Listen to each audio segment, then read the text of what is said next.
2025 সালের এসএসসি পরীক্ষার্থীরা আসসালামু আলাইকুম। স্বাগতম জানাচ্ছি বাংলাদেশ শিক্ষা বার্তার নতুন একটি ভিডিওতে। ভাইয়া, গণিতে ফেল যাওয়ার সম্ভাবনা রয়েছে, এখন কি করব?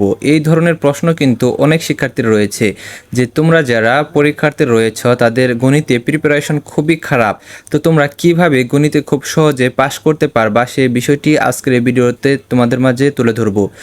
আরেকটি সুখবর হচ্ছে, তোমরা যারা খুবই কম পড়াশোনা করেছ, তোমরা 17টি অধ্যায়ের মধ্যে মাত্র 4 থেকে 5টি অধ্যায় পড়লেই কিন্তু তোমরা দেখা যাবে যে পরীক্ষায় তোমরা পাশ করতে পারবা।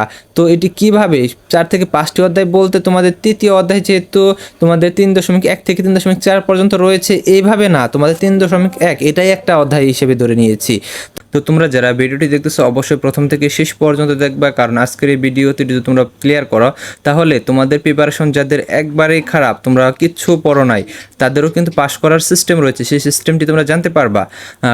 তোমাদের মধ্যে যারা আমাদের চ্যানেলটি এখন পর্যন্ত সাবস্ক্রাইব করো নাই, শিক্ষা সম্পর্কিত সকল তথ্য, তোমাদের এসএসসি পরীক্ষার সকল সাজেশন, পাশাপাশি তোমাদের পরীক্ষার পর রেজাল্ট, কলেজে ভর্তি কখন কি প্রয়োজন, সমস্ত তথ্যগুলো কিন্তু তোমরা আমাদের চ্যানেল থেকেই পেয়ে যাবা। কাজেই আমাদের চ্যানেলটি সাবস্ক্রাইব করে রাখো এবং পাশে থেকে বেল আইকনটি বাজিয়ে দাও, যাতে নতুন ভিডিও আপলোড করার সাথে সাথে সেটি তোমাদের নোটিফিকেশনে চলে যায়। সো আসো আমরা মূল বিষয়ে চলে আসি। তো এখন প্রশ্ন হচ্ছে যে তোমাদের গণিতে যাদের প্রিপারেশন খারাপ তারা কি করবা, তাদের কিভাবে পড়তে হবে, তাদের কিভাবে পড়লে 5 নাম্বার চলে আসবে, এই বিষয়টি এখন তোমাদের মাঝে তুলে ধরি। তো দেখো, তোমাদের অবশ্যই খেয়াল রাখতে হবে যে তোমাদের শর্টকাট সিলেবাস তৈরি করতে হবে প্রথমে, কারণ যেহেতু তোমাদের গণিত পরীক্ষায় তোমাদের অবশ্যই 30 নাম্বার মাস্ট বি, মানে 3টা সৃজনশীল তোমাদের করতেই হবে। 3টা সৃজনশীল করলেই কিন্তু তোমাদের 5 নাম্বার কিন্তু চলে আসবে। আর এমসিকিউ এর ক্ষেত্রে তোমাদের 10টা নাম্বার পেলেই কিন্তু তোমাদের 5 নাম্বার চলে আসবে। সেক্ষেত্রে তোমরা সৃজনশীলের ক্ষেত্রে তোমরা কোন কোন অধ্যায়গুলো পড়বা, তোমরা এমসিকিউর জন্য যে তোমাদের যে অধ্যায়গুলো পড়তে হবে সেগুলো তো তোমাদের স্কিপ করলেও চলবে না, এমসিকিউ সকল অধ্যায় থেকে আসে। তো তোমাদের এমসিকিউ সাজেশন কিন্তু খুব তাড়াতাড়ি দিয়ে দেবো অ্যান্সার সহ। সেই এমসিকিউগুলো যদি তোমরা কমন পড়ে যাও, তোমাদের 4 থেকে 500টি এমসিকিউ থাকবে সর্বোচ্চ, সেটি যদি তোমরা কমপ্লিট করে যাও তাহলেই কিন্তু ইনশাআল্লাহ তোমাদের কমন পড়ে যাবে।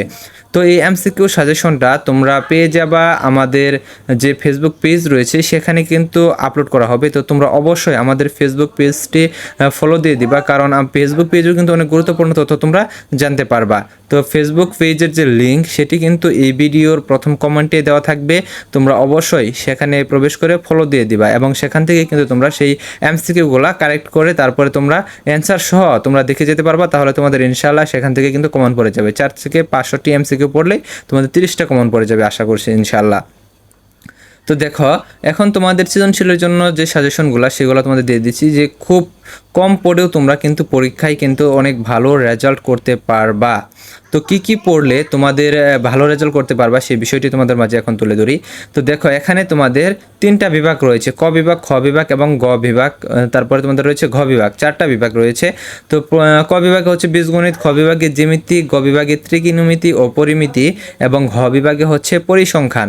তো এখান থেকে তোমাদের কি কি পড়তে হবে দেখো, তোমাদের যেহেতু ঘ বিভাগ থেকে একটি সৃজনশীল মাস্ট বি আসবেই, অর্থাৎ তোমাদের পরিসংখ্যান থেকে, তাহলে সেখান থেকে একটা, তাহলে তোমাদের একটা অধ্যায় থেকে তোমরা কি পড়লা, একটা পড়লা। তারপরে দেখো, তোমাদের ত্রিকোণমিতি এবং পরিমিতি 2টা অংশ থেকে কিন্তু তোমাদের 3টা কিন্তু তোমাদের প্রশ্ন হবে। তো এই 3টা থেকে তোমাদের একটা প্রশ্ন, 2টা প্রশ্নের অ্যান্সার দিতে হবে। তো দেখো, এখান থেকে তোমরা কি করবা, এখান থেকে তোমরা শুধু ত্রিকোণমিতি পড়বা। ত্রিকোণমিতি 9.1 এবং 9.2, এখানে লক্ষ্য রাখবা তোমাদের ক নাম্বার কিন্তু তোমাদের 9.1 থেকে আসতে পারে এবং খ এবং গ নাম্বার তোমাদের 9.2 থেকে আসতে পারে এবং খ নাম্বার 9.1 থেকেও আসতে পারে। কাজে তোমরা যদি এই 2 অধ্যায় ক্লিয়ার করো, এখান থেকে কিন্তু তোমাদের একটা সৃজনশীল কমন পড়ে যাচ্ছে। তাহলে তোমাদের 17 অধ্যায়টা পড়লে, পরিসংখ্যানটা পড়লে একটা, ত্রিকোণমিতি এবং পরিমিতি পড়লে 2টা, তাহলে তোমাদের 3টা অধ্যায় পড়ে তোমাদের 2টা সৃজনশীল কমন। তো তোমাদের আরেকটি অধ্যায় তোমাদের দেখিয়ে দিচ্ছি, সেটি হচ্ছে তোমাদের অবশ্যই তোমরা গত বছরে যে প্রশ্ন রয়েছে, তোমাদের যে টেস্ট পেপার রয়েছে সেখানে তোমরা দেখবা set of function. Set of function থেকে তোমাদের কোনো সৃজনশীল এসেছে কি না, যদি না এসে থাকে তাহলে অবশ্যই কিন্তু সেট অফ ফাংশন থেকে মাস্ট বি কিন্তু একটা সৃজনশীল আসবেই। তাহলে তোমরা সেট অফ ফাংশনটা সৃজনশীলটা ক্লিয়ার করলে কিন্তু একটা সৃজনশীল তোমাদের কমন পড়ে যাচ্ছে। আর বীজগণিতিক রাশিতে 3.1, 3.2, 3.3 এবং 3.4, তো 3.1, 2, 3 এখান থেকে প্রথম তিনটা থেকে কিন্তু তোমাদের মাস্ট বি একটা সৃজনশীল তোমাদের থাকবেই, এটা মিস হবে না।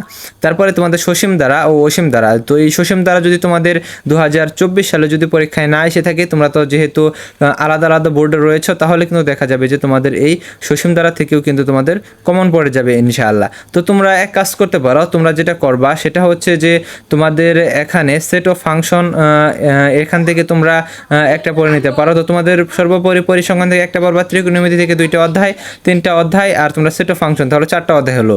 তো অথবা সসীম দ্বারা অসীম দ্বারা, তাহলে এখানে কিন্তু 2টা অধ্যায় রয়েছে। তো তোমরা এখান থেকে ক্লিয়ার করতে পারো, বা 4টি বা 5টি অধ্যায় তোমাদের হবে। তো তোমরা যদি বীজগণিত অংশ থেকে না দিতে চাও বা জ্যামিতি থেকে দিতে চাও, তাহলে দেখো তোমাদের ব্যবহারিক জ্যামিতি রয়েছে।